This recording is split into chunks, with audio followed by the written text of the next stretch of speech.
and welcome to the Bulldog Blitz. I'm Marissa Johnson. And I'm Scott Schmelzer. Earlier this week, I had a chance to sit down with two senior football players leading into the final stretch of their season. Welcome, and today I'm joined by two great Butler senior football players, quarterback Andrew Huck and wide receiver Zach Watkins. How you guys doing today? Good. All right, let's get right into it. You guys are the most prolific quarterback to wide receiver combo in Butler football history. You're the second all-time leading quarterback in passing yards, and you're the all-time leading receiver in history. What's the secret to your guys' success together? A lot of it has to do with the opportunities that we've had coming in. Both of us have had extended playing time. He's started for actually 4 years, and I got the opportunity sophomore year, so we were able to develop chemistry early on and had the opportunity to make plays. Yeah, a lot of it is just developing chemistry and communication, like on the field during practice every day and during the game. Yeah, and you have 20 career touchdowns, all from Andrew. Do you look for him in the end zone? Is he your first option, and do you expect it from him, or how does that work out? Definitely. Big body guy like him, you throw it up and he's going to go make a play. Definitely a weapon that we have on offense. And do you expect it from him? Yeah, I could kind of tell. I could tell when he's going to throw me the ball. It's just a look in his eyes. So 2 years ago, your sophomore years, you won the league. You won the Gridiron Classic. You only lost one game. What do you tell people about the last two seasons where they might say it was disappointing? 4-7 last year, about 500 this year. What do you tell people? What do you tell people, Zach?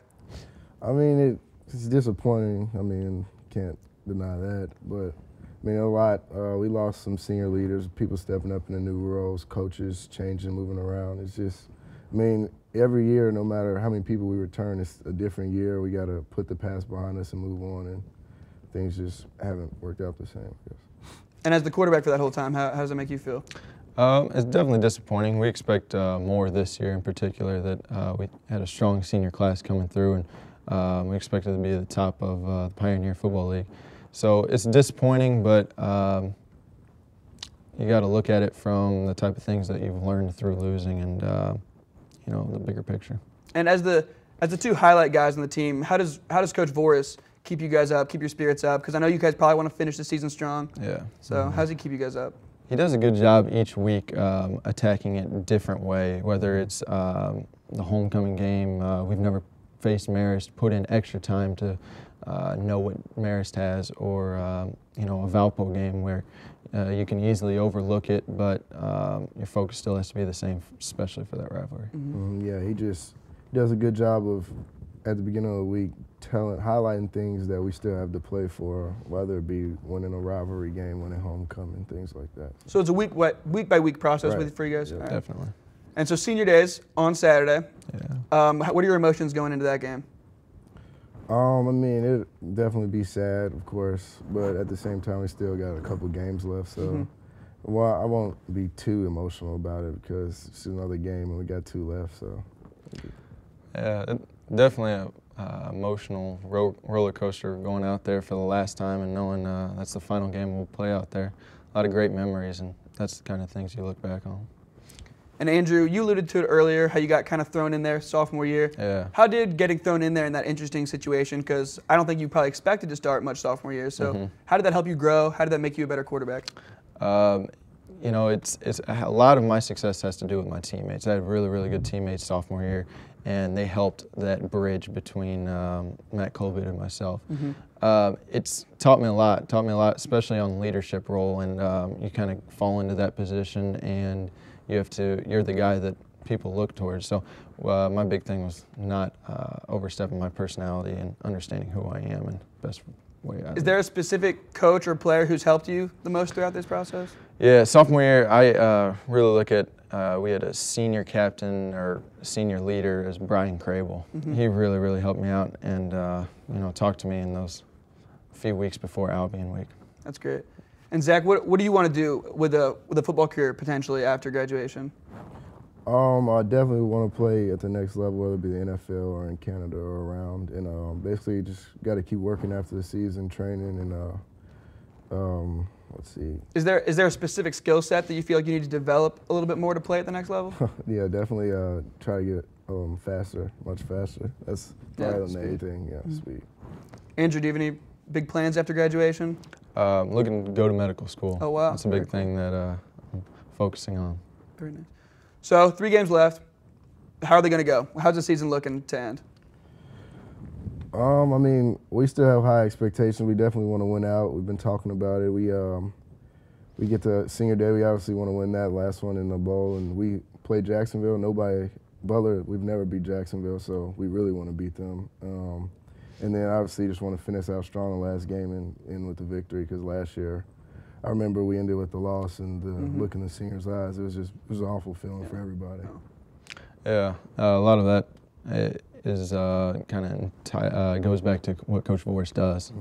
Makes you refocus for one game at a time, and that's the only one I'm worried about is that first senior day. And what will be nice and cool is finishing the Pioneer season for my senior year the same way it started, and that was with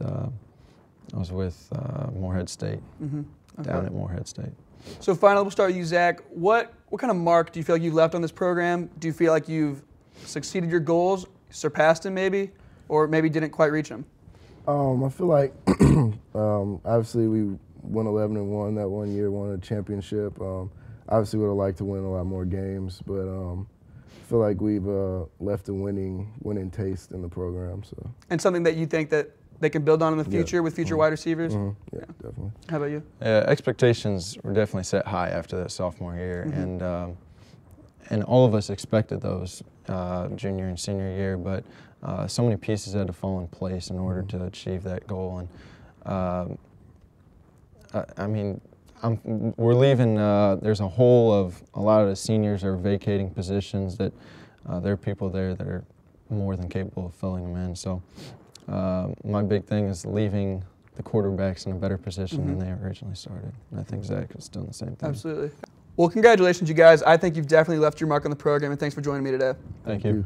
For the Bulldog Blitz, I'm Scott Schmelzer. The Butler football team is looking to put together its first winning streak of the season when it visits Jacksonville this weekend. The Bulldogs picked up a 17-7 conference win over Davidson on Saturday to advance to 5-4 overall and 3-3 in Pioneer League play. Davidson outgained Butler by more than 100 yards offensively, but the Bulldogs defense came away with 4 turnovers, including 3 interceptions. The win came in Butler's final home game of the season and marked the ideal exit for Butler's 23 seniors. Following the game, Butler head coach Jeff Forrest talked about the importance of winning on senior day. Always fun on senior day. Last time out of the tunnel for guys that have put a lot of time and effort into a program. And a lot of them that came when the program was just starting to kind of get back on its feet. So I feel really good for them going out with a win. The Bulldogs are 0-6 all-time against Jacksonville. The Saturday matchup will begin at noon in Jacksonville, Florida. The Butler men's soccer team saw its season come to an end on Saturday as Wright State pulled out a 1-0 victory. The careers of seniors J.C. Aikenhead, Lucas Eichhorn, Randy Richter, Dustin Mares, and team manager Jack Morlock were celebrated prior to the match. The Bulldogs got off to a quick start when a sophomore Austin Oldham fed a pass to freshman Chad Rigg in the first minute. Rigg's shot hit the crossbar, keeping the match scoreless. The Raiders would capitalize on a corner kick in the 24th minute. Sophomore Will McAteer scored what would be the match's only goal on a header. Despite outshooting Wright State 17-8, including 8-4 in shots on goal, Butler could not get on the scoreboard. The loss left the Bulldogs outside of this season's Horizon League tournament. They finished with an overall record of 7-8-3. The Butler women's soccer team is looking to next season after a hard loss in the Horizon League semifinal. The Dogs lost to eventual tournament champion Wisconsin-Milwaukee 1-0. The Panthers outshot the Dogs 17-6, but sophomore goaltender Julie Burton came up big with 8 saves to keep Butler in the match. The Dogs also managed to keep All-American Sarah Hagan scoreless throughout the contest. After the break, we will be sitting down with Butler University head basketball coach Brad Stevens. Stay tuned.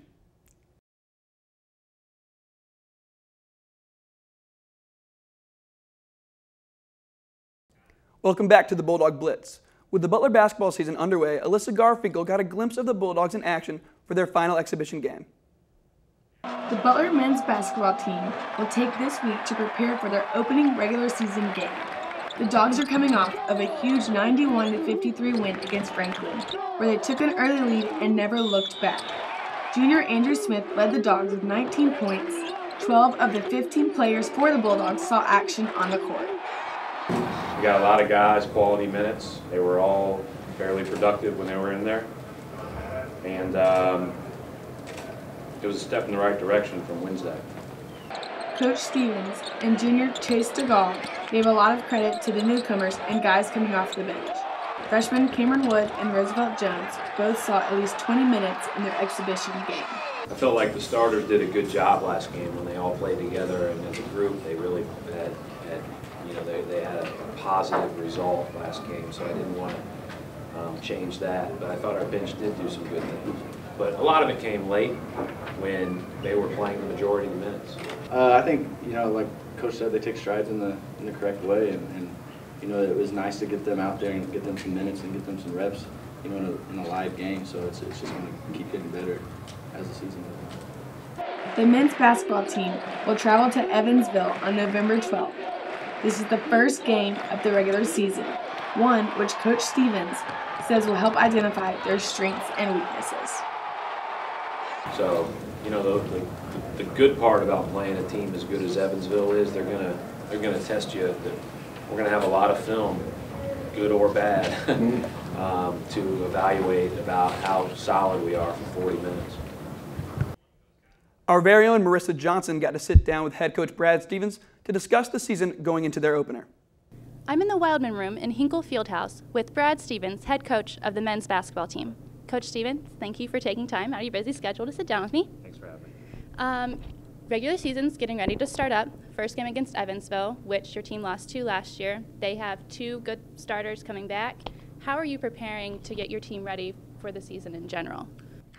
Well, they actually have 4 guys that have started games before, and they've got a bunch of other upperclassmen. So it's going to be a real challenge for us. We're opening a new arena down there, which we did last year, and it did not go our way when we opened Louisville's new arena. So it'll obviously be a vibrant atmosphere. It'll be a very tough place to play. And what you're trying to do now is you're trying to prepare your team for Evansville and try to play as well as you can. But you also have 30 games after that. And so you've got to do your best at continuing to prepare for the near term with the long term in mind. And they have obviously a lot of old faces coming back, but you have a lot of new faces on your team. How have you been getting your freshmen ready to play the top competition that they're going to see? Well, I think they're going to have to be able to early, but I think our older guys are going to have to be guys that we really count on too. So I think it'll be a good mix of that. And what they should do is lean on those older guys as far as any questions they may have, and certainly we will hit on what to expect. But basketball is basketball. You don't get caught up in the environment. You don't get caught up in necessarily the names that you're playing against. You get caught up in what they're trying to do and how you want to stop them. Okay. And we're going to cut in real quick. Coach, do you? Your team had a rough opening exhibition game against Northern State, but played well against Franklin. What do you account for that difference? Well, I think we improved a lot in those 2 days, and it was, in retrospect, I hate losing, and I think our guys hate losing, and certainly you don't want to lose an exhibition game, but I will say this: if it makes us get better, then it ends up being a good thing. And so that's the way that I looked at it. I thought we were much better against Franklin offensively. Defensively, I thought we were okay in both games, and we're going to need to play better defensively to win on Saturday. There's no doubt about that. Against Franklin, you had 12 different players on the court. 9 people were scoring, so you're obviously getting production from everyone. Is this something that we should expect for the rest of the season, seeing the variety of different faces on the court? Well, I don't know who they are yet, but I think that eventually you get your rotation down to 8 or 9 guys with an occasional 10th or 11th that plays, depending on foul trouble and those type of things. But that does change, and I think that it's fair to say that whatever our rotation is on Saturday at Evansville, it's very likely to be much different in February. All right, great. And with the program's success, especially the past 2 years, there's obviously a lot more publicity, a lot of fan expectations have risen. How do you keep your team focused on now? I don't think we got there because we were worried about what expectations on the outside were. I think the way that this program's always been is just do your job as well as you can today. And one thing the last 2 years has done is brought a lot of attention, but it's also made people forget the long trek it took to get here. And there were a lot of really, really good years before the last 2 years. And so the focus is on doing what those teams before us were able to do with regard to how they went about their work every day. And that's a hard thing to do, especially with 7 newcomers. There will be some ups and downs. And so, you worry a lot less about what's going on the outside and a lot more about things you can control. We've talked a little bit about the freshmen. You mentioned the 7 newcomers. That obviously means that you've lost a lot of big players. You lost 4 of your top 6 scorers, rebounds, free throws, assists. Who do you see stepping up to fill these roles? Well, it's going to have to be collectively. I don't think there's any doubt. There's when you lose a guy like Matt Howard, who was probably the best 4-year player to ever play here, and you lose 2 really good senior guards, Sean Van Zandt and Zach Hahn, along with 4-year guys like Leyendecker and Anglin, and then certainly Shelvin deciding to go to the pros. One of the things that I've said is this: it'll have to be a bunch of different guys stepping up at a bunch of different times. But at the same time, I don't want guys to play outside of themselves. I just want them to do their roles really well. And without a doubt, we need to get the ball inside. Andrew Smith is certainly as improved as any player from freshman to junior year that's ever been here. And so I think that he will be certainly a central piece of what we're trying to accomplish on every possession with, a lot of talented guys around him. But certainly I think it starts there. And you have 2 seniors in Ronald Nord and Garrett Butcher. How much are you leaning on them for leadership on the court and off? Yeah, they'll be great. I mean, they've already been great. Those guys, the one thing that I will make sure that those guys understand is to just stay the course. And because there's going to be some times where they see something or do something and just automatically expect somebody to be there covering up for them. And I think it's really important that they stay upbeat and not get frustrated no matter what the case in the middle of a game, because I think if this group stays together, it can be very, very good. They'll be tremendous leaders, I have no doubt about it. They're everything Butler wants. Besides those 2, who are you looking at to step up in leadership roles on the court, in the huddle? Yeah, I just think everybody needs to lead by doing their job well and by being a good teammate. I don't really care who stands out as the most effective vocal leader. We should have 15 leaders as far as doing their job well and being a good teammate. It shouldn't be one's better than the other. You have some tough games this year, non-conference to start out with. You have some big names, Louisville, Purdue, Xavier. How are you looking at these games to help you as the season goes on?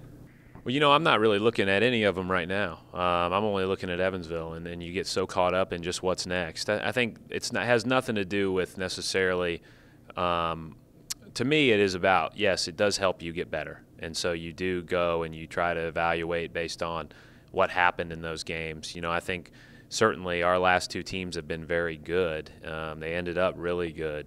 But we went through some tough times early. Well, no kidding. We were playing against really good teams. That's going to happen. And I think that's going to, there's going to be some ups and downs. But you just, again, you manage your way through it. You navigate through it. And it is a great thing for our program from a exposure standpoint. You're automatically on TV more. TV's more involved in your scheduling. Everything that we want at Butler as far as being seen on a national and global basis is what we need to do. If we're gonna continue to do that, we need to schedule this way.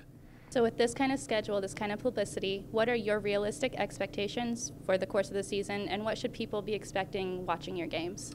I don't have any expectations as far as long-term goals or short-term goals, with the exception of just trying to win the next game. And I think that's what we're trying to do. That is a easy thing to talk about and a hard thing to do. I don't think you can focus on March. I don't think you can focus on February. I think you just go and try to do as well as you can today. We're so far removed from that. And everybody is, no matter how good they are, everybody is. And there's a lot that can happen between now and then. And so what we need to do is just focus on what we can take care of today. All right, great, Coach. Thank you for stopping by. Good luck with the rest of your season. And for the Bulldog Blitz, I'm Marissa Johnson. Nice. The Butler volleyball team has won 9 of its last 10 matches. After a great weekend on the road, the Bulldogs still remain in 3rd place in the Horizon League. The volleyball team defeated Green Bay in a tough 5 sets, and they finished their road trip in a 4-set win at Loyola. Freshman Belle Obert set her career high of 21 kills at Loyola on Saturday. The Bulldogs will travel to Conferenceville Wright State this weekend as they close up the regular season. The women's basketball team is busy getting ready for the Iowa tournament. This will be the start of the team's regular season play. The competition will include Iowa, UNLV, and Harvard. The Bulldogs are coming off an impressive exhibition game against the University of St. Francis. All but one player scored for the team. Sophomore Sarah Ham led the Bulldogs, putting up 22 points in the 76-59 victory. The men's and women's cross-country teams are preparing for the biggest meet of the season. This Saturday, both teams will be traveling to Toledo, Ohio to compete in the Great Lakes Regional. The runners are representing schools from the states of Ohio, Wisconsin, Michigan, and Indiana. The top 2 teams and top 4 individuals will automatically advance to the NCAA Championships on November 21st. There are 13 at-large bids for schools across the country to make the championships. Thank you for joining us on the Blitz this week. I'm Marissa Johnson. And I'm Scott Schmelzer. Until next time, Bulldogs.